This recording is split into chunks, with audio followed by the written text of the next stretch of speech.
அம்ர் இப்னு as நபித்தோழர், அம்ர் இப்னு as ரலியல்லாஹு அன்ஹு பிரசித்தி பெற்ற நபித்தோழருங்க. அவர் மௌத்தா போகும்போது சக்கராத்துடைய நேரத்துல தன்னுடைய முகத்தை சுவற்றின் பக்கம் திருப்பி வைத்துக் கொண்டு சுவற்றை பார்த்தே அழுகிறார்.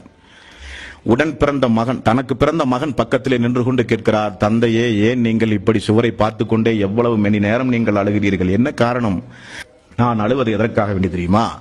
நான் என்னுடைய வாழ்வில் 3 கட்ட வாழ்வை நான் சந்தித்திருக்கிறேன். 3 கட்ட வாழ்வை என்னுடைய வாழ்வில் நான் சந்தித்திருக்கிறேன். அதில் முதலாவது கட்ட வாழ்வு என்ன வாழ்வு என்றால், 24 மணி நேரமும் நான் முஹம்மது நபி அவர்களை கொலை செய்ய என்ன வழி என்று நான் யோசித்துக் கொண்டிருந்த நேரம். அந்த நேரம் கையில் வாளோடு 24 மணி நேரம் வாய்ப்பு கிடைத்தால் முகம்மதை கொள்ள வேண்டும் என்பதுதான் என்னுடைய லட்சியமாகவே இருந்தது. அவரை பற்றி ஏதாவது ஒரு சபையில் பேசினால் கோபம் எனக்கு கொப்பளிக்கும். நேரம் கிடைத்தால் போட்டு தள்ளுவேன், கொலை செய்தே தீருவேன் என நான் அலைந்து திரிந்த ஒரு நேரம் உண்டு மகனே.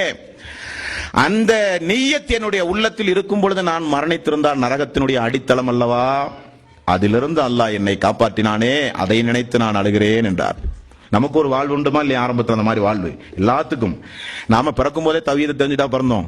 பள்ளிவாசல்லாம் என்னன்னு தெரியாது, குரான்டா என்னன்னு தெரியாது, தர்காதா ரப்புன்னு நினைச்சு வாழ்ந்துட்டு இருந்தோமா இல்லையா? தாயத்துகளையும் தட்டுகளையும் கழுத்துல தொங்க விட்டு அதை ஆதரிச்சு அதை விற்பனை செய்து கொண்டிருந்தவன் நம்மெல்லாம். அநியாயங்களையும் அக்கிரமங்களையும் சாதாரணமா செய்துவிட்டு இருந்தோம். பெரும்பாவங்களை துணிச்சலாக செய்து கொண்டிருந்தோம். அந்த நேரத்தில் நம்முடைய உயிர் போன நம்முடைய நிலைமையெல்லாம் என்ன? அல்லாஹ் தஆலா அந்த நிலையில இருந்து நம்மளை காப்பாத்தினானா? இப்படி அவர் சொல்லி அழுகிறார். அப்பொழுது நான் மரணித்திருந்தால் நரகத்துடைய அடித்தளம் எனக்கு. மகனே, இரண்டாவது ஒரு வாழ்வு எனக்கு ஆரம்பமானது. அதுதான் இஸ்லாத்தை நான் ஏற்றுக்கொள்ள வேண்டும் என நான் முடிவு செய்த ரசூலுல்லாஹி ஸல்லல்லாஹு அலைஹி வஸல்லம் நான் சென்றேன். அல்லாஹ்வுடைய ரசூலை, நான் இஸ்லாத்தை ஏற்கப் போகிறேன் என்றார். அல்லாஹ்வுடைய ரசூலுக்கு ஒரே சந்தோஷம். அம்ர் பின் ஆஸ் அவர்களே, எனது கரத்தில் நீங்கள் உடன்படிக்கை செய்யுங்கள் என்று அல்லாஹ்வுடைய ரசூல் எனது கரத்தை நீட்டச் சொன்னார். அவர் கரத்தையும் நீட்டினார்.